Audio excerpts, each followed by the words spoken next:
It was not the best of weeks for the Big Ten, but it wasn't all bad. We look ahead to week 3. UCLA's a mess. Iowa might be worse somehow. We're talking about it all on today's Locked On Big Ten Squad. You're talking ball with the Big Ten Squad, sponsored by Game Time. From USC to Ohio State, from Michigan to Oregon, from Nebraska to Washington, it's the local experts of the Locked On Podcast Network bringing you scoops, breakdowns, and the most comprehensive preview of the upcoming Big Ten weekend. No hurt feelings and thin skin allowed. Squad up, you're part of the Big Ten Squad. Happy Thursday, everybody. Welcome to this week's Locked On Big Ten Squad. I'm your host, Spencer McLaughlin, neutral arbiter of all things college football, with a very neutral take that Oregon's winning the national championship. This is finally the year for the Ducks. Obviously, Zach Anderson Yoxheimer of Locked On Bruins is here. Jay Stevens, Locked On Buckeyes. Nick Arvin, Locked On Boilermakers. Roman Tomashoff, not in the bottom right. I told you it was a coincidence the last times, from Locked On Huskies. Craig Sheeman, Locked On Big Ten. Jacob Goins, Locked On Hoosiers. Ryan Herrings, Locked On Badgers. And Zach Sako of Locked On Nittany Lions. How good are the FIU Panthers going to be? So unbelievably good this year. But Zach, we need to start with UCLA. Yikes. Man, yikes. This is a UNLV team that's been in the same place for like 2 weeks, and they almost lost to Idaho State on their home field week 1, and they had a 23-3 lead against the Bruins at the half and went on to win 30-23. It wasn't a great week for the Big Ten in the non-conference slate. It wasn't all bad. Michigan State, we'll talk about them, give them their flowers later. They did well. Illinois had a great win, but Michigan loses, UCLA loses, Iowa still can't throw the ball. Zach, what is going on with the Bruins? Well, one, their defense can't get a stop to save their lives. They've forced no turnovers in their first couple of games. They've generally struggled to tackle just basic things, basic principles in football defensively. Kind of been out of position in week 1, fixed that in week 2, but still couldn't stop Anthony Calandria. And then the offense hasn't clicked. It finally started to click in the second half. But overall, embarrassing. A lot of penalties in week 2. You thought that could have been a non-issue from close to zero penalties in week 1. But just the embarrassment continues from you bring in Nico, you expect everything to be fine and dandy. That's not the case, and maybe Deshaun Foster is certainly in over his head. Just a quick show of hands before I get to Jay. Whomst amongst us here thinks that tackling is important in college football? That's actually, unanimous. Okay. Yeah. You should communicate that to the Bruins, though. Jay, the Big Ten had a great win in Week 1 when your Ohio State Buckeyes knocked off the Texas Longhorns. Not as good last week. What do you make of the teams that just could not get it done this week?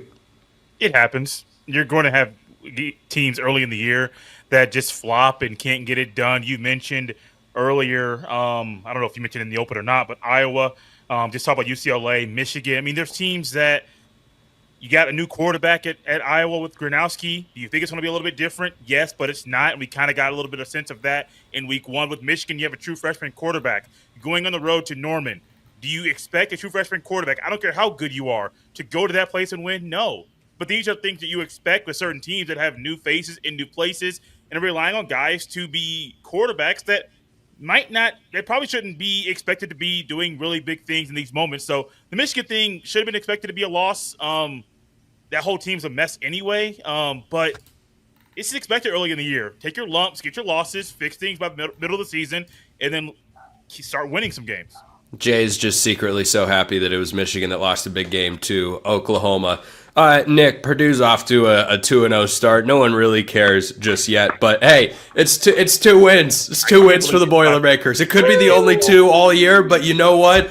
It's 2. It's not 0. They have more wins than Iowa and UCLA combined. What do you make of that, Nick? Last year. I mean, you win the games. You win the games. I mean, that is true. You double your win total last year. They were 1-11 last year. Woo! I mean, yeah, they were. Look out. You win the games that you're supposed to win, so you can't knock Purdue. You win 31-0 against Ball State. You cover the spread.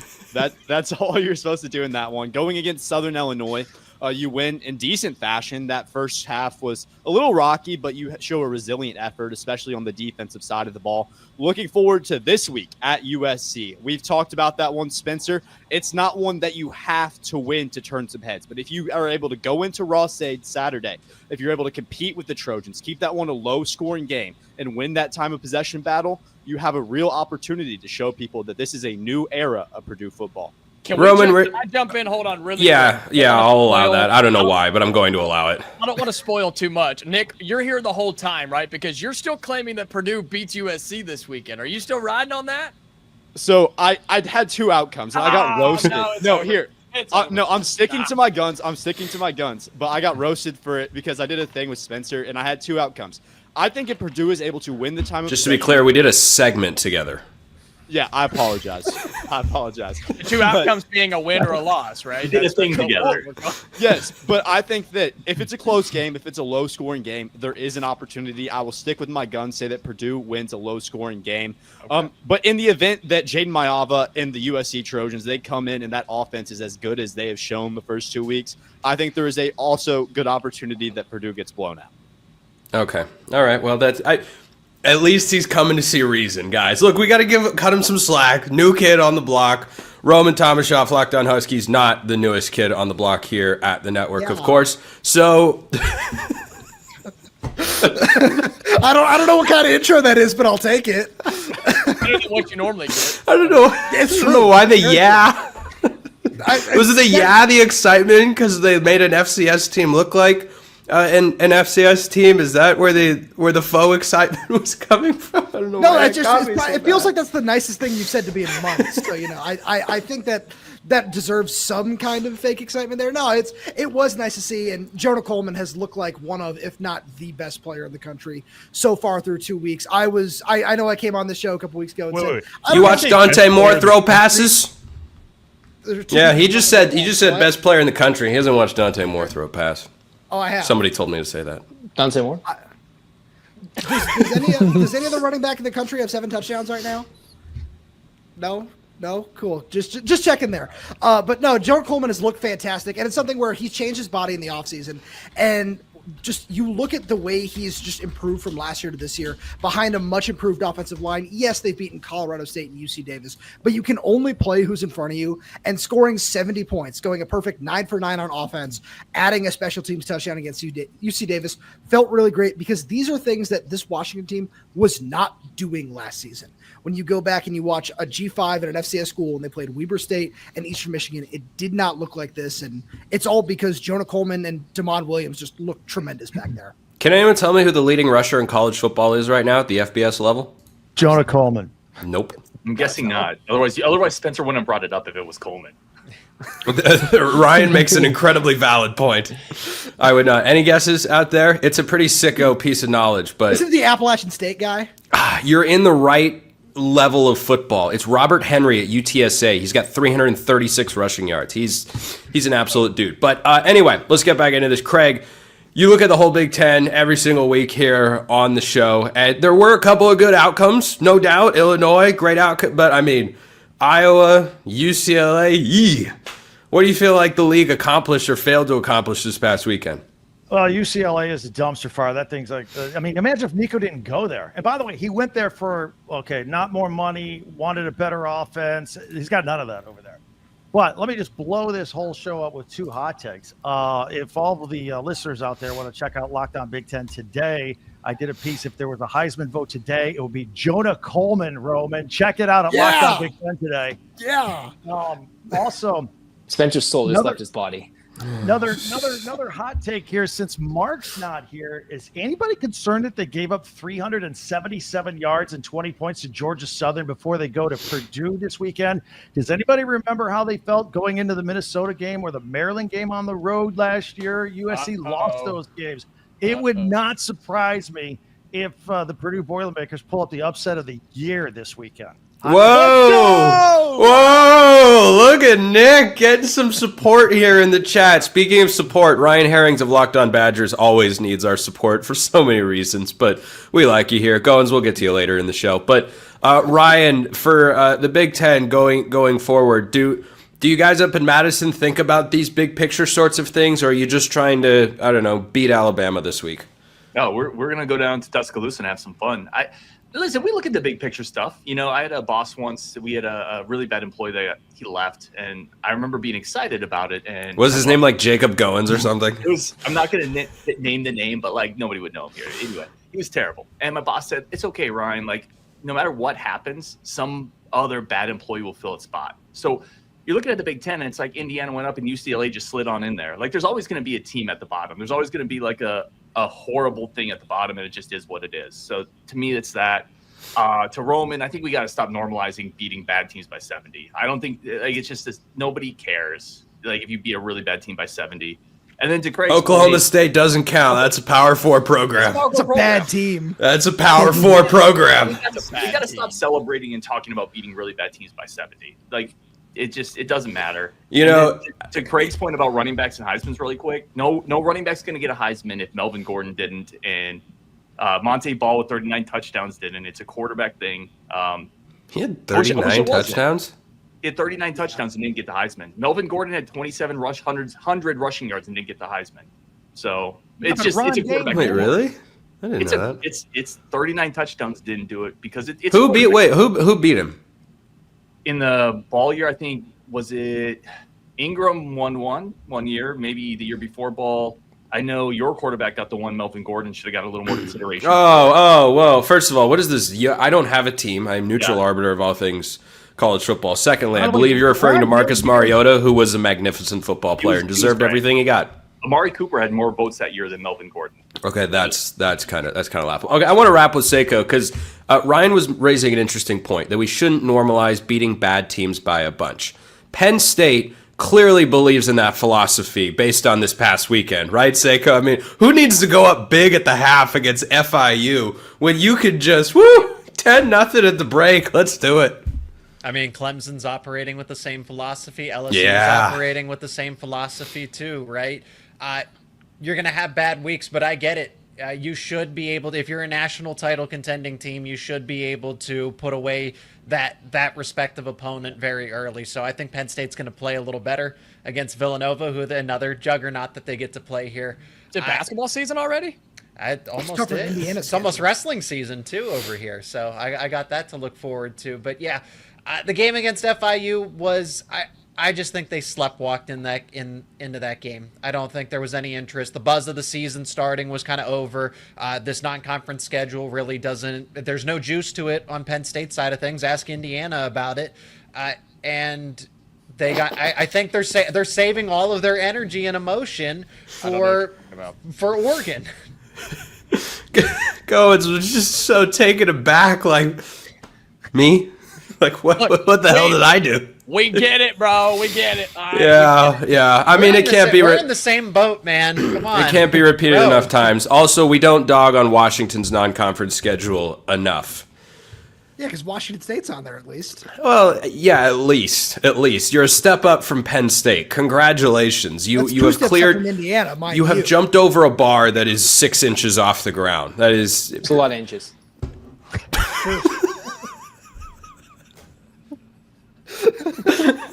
Depends on who you ask.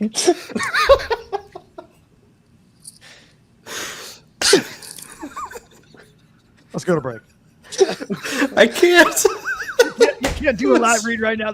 There's no way. Maybe Rooch yet ready.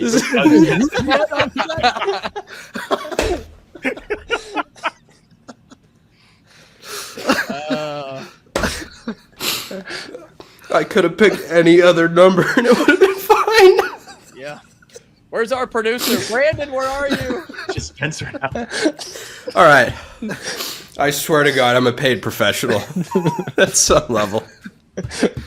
We're gonna talk about how much this gets left in. It's gonna be all of it. Are you kidding? Great. When we get back, we're gonna talk about the good outcomes the Big Ten had and look ahead to week 3. And I swear to God, we're gonna try and talk about football. We may or may not succeed.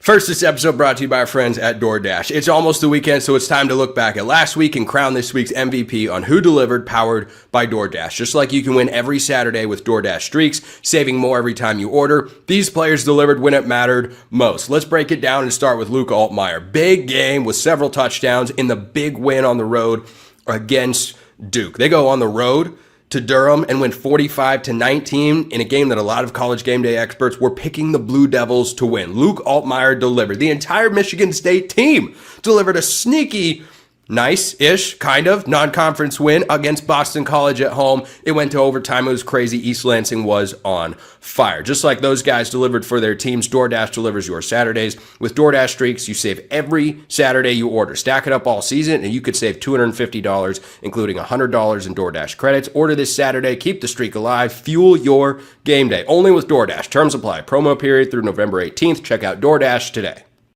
Illinois dominates on the road. That was probably the best thing that happened across the Big Ten all week. Those that are still here are indeed still here. So let's go around and talk about the Illini for a moment. Some people have the Illini power rated as the fourth best team in the Big Ten coming into the season. Nick, do you feel differently about Illinois and where they stack up against the rest of the league after their big win against Duke? Goins, I don't want to hear a peep out of you until I instruct you to speak.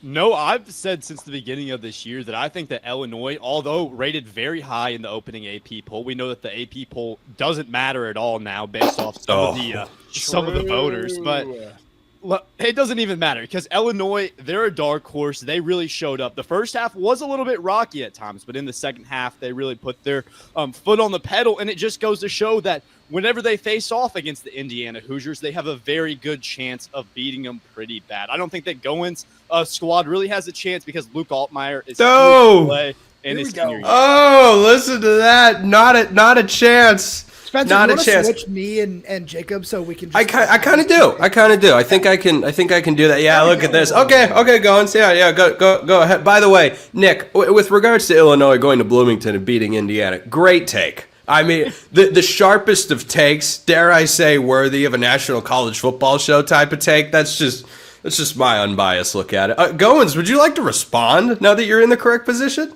Oh, I'm allowed to speak. Wow. Yes, so you nice. can. I permit you. Allow me. Since You I got have the talking pillow. Skipped in the first segment and now get dogged on in the second segment. Look, Nick, I understand you're trying to cope with the fact that USC may drop 80 on Purdue when they cut the town. But look, Illinois is a good team. Not a great team. Duke had 5 turnovers. Goins, what back of the trailer did you get stashed into once you started talking? The mic is not.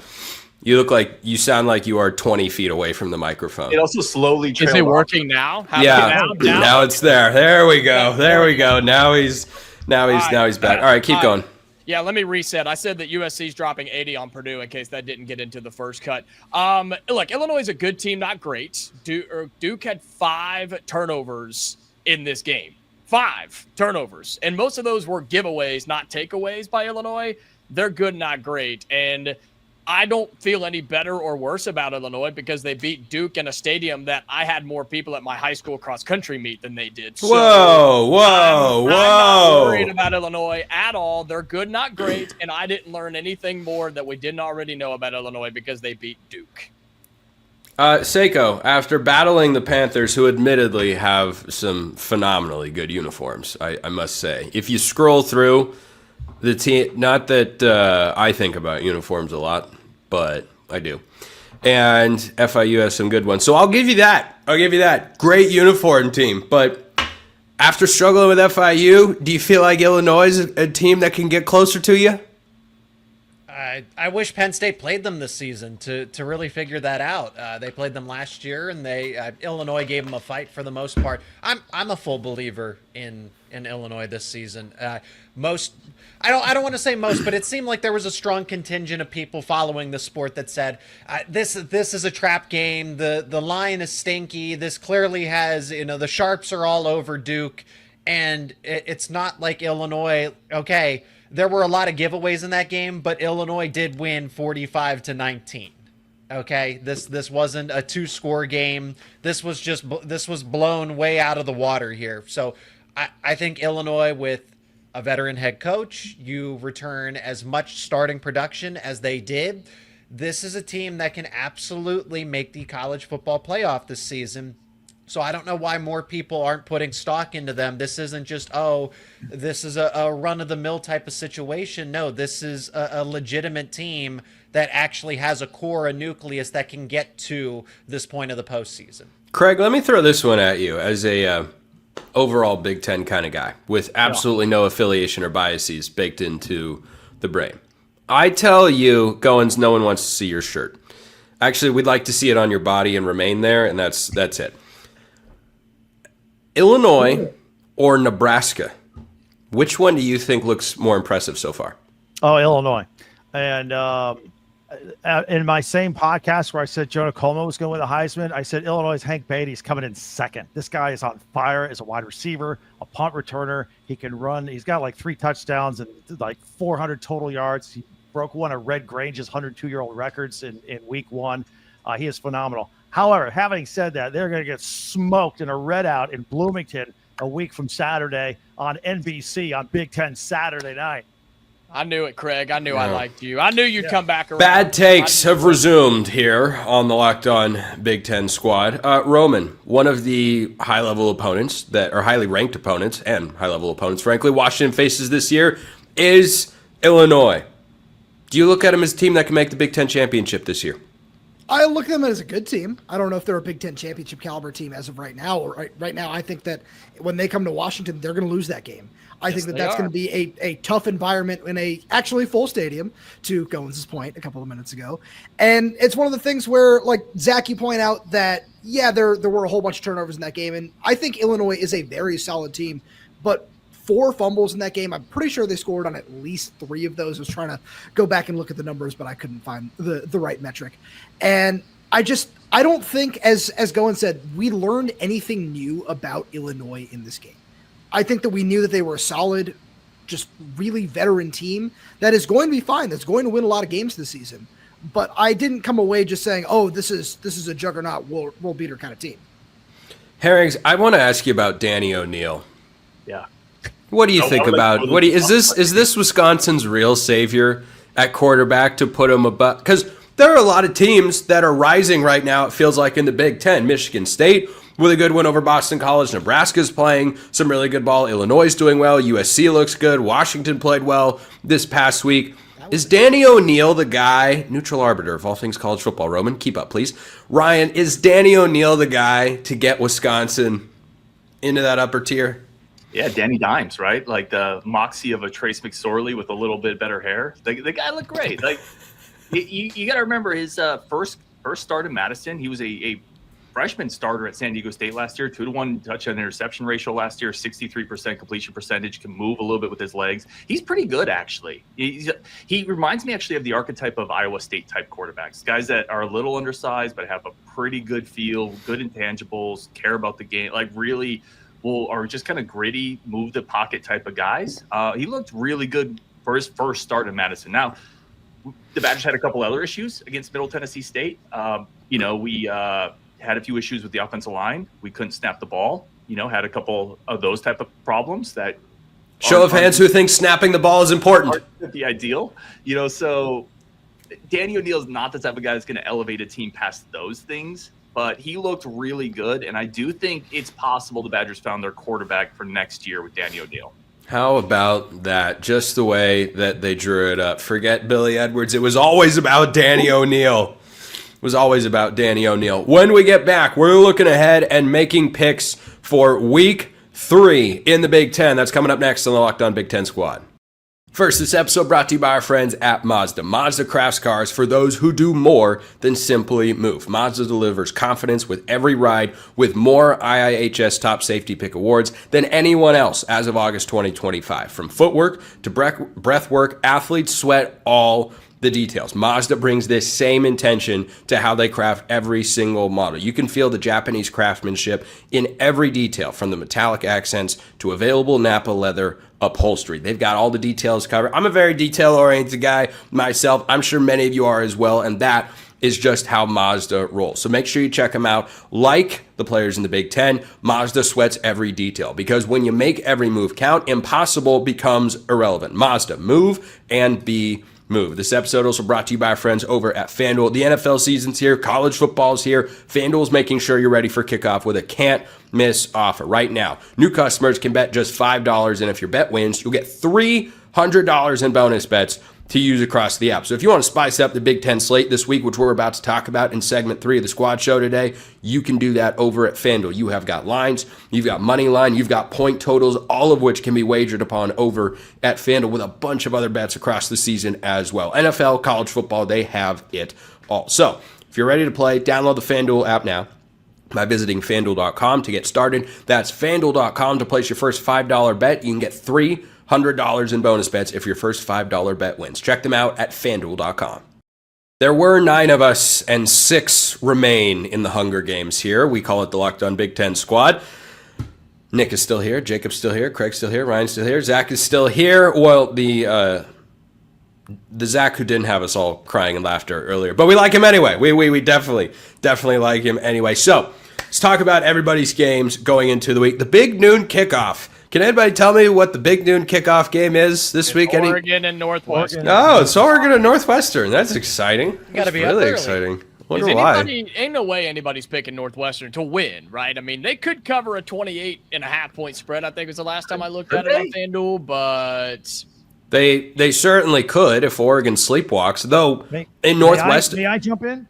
Well, hold on. I was going to say, I want to. No, let him go. You go, Greg. You do what you want. I was just going to say, it's going to be a 9 a.m. Pacific time kickoff for the Ducks. My entire life, that is the earliest I can ever remember a game kicking. I don't know that they've played in this window before, ever. I'm sure there was 1 or 2 other times, I just forget. But anyway, if you're looking for optimism for how could Northwestern do it, it's an early kickoff. You're in like a 12,000 seat stadium that's on Lake Michigan, actually. It looks very cool. Now you may enter, Craig. Okay, I was just going to say that the minus 28.5 is the same exact line that the Oklahoma State line was for Oregon, and they beat them by 66. So I think Oregon will cover. I'm just spitballing here. And this Northwestern team only scored 3 points 2 weeks ago against Towson. Yeah, I think you got this one covered there, Spencer. Yeah, I'm thinking so. Nick, Purdue this week, USC.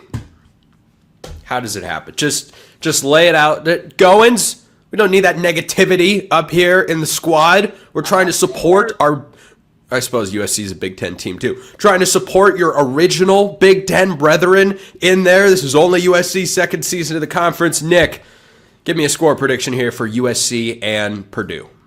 So last year, USC travels to the Eastern time zone 3 times. All 3 of those games, they lose. That's Minnesota, Maryland, and then was it Michigan that they lost? Yeah, Michigan, Maryland, Minnesota last year. They travel to the Eastern time zone and they lose those ones.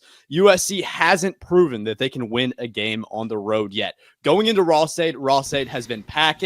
Unlike what's going on in Bloomington, Jacob wants to talk about how the Hoosiers are selling out stadiums when that's not the truth. Ross-Ade is pumped up. Even against an FCS opponent, they'll be pumped up Saturday against USC. You keep it a low-scoring game. Win the time of possession, win the turnover battle, and anything can happen. Give me the Boilermakers 24-21. Woo! Look at that.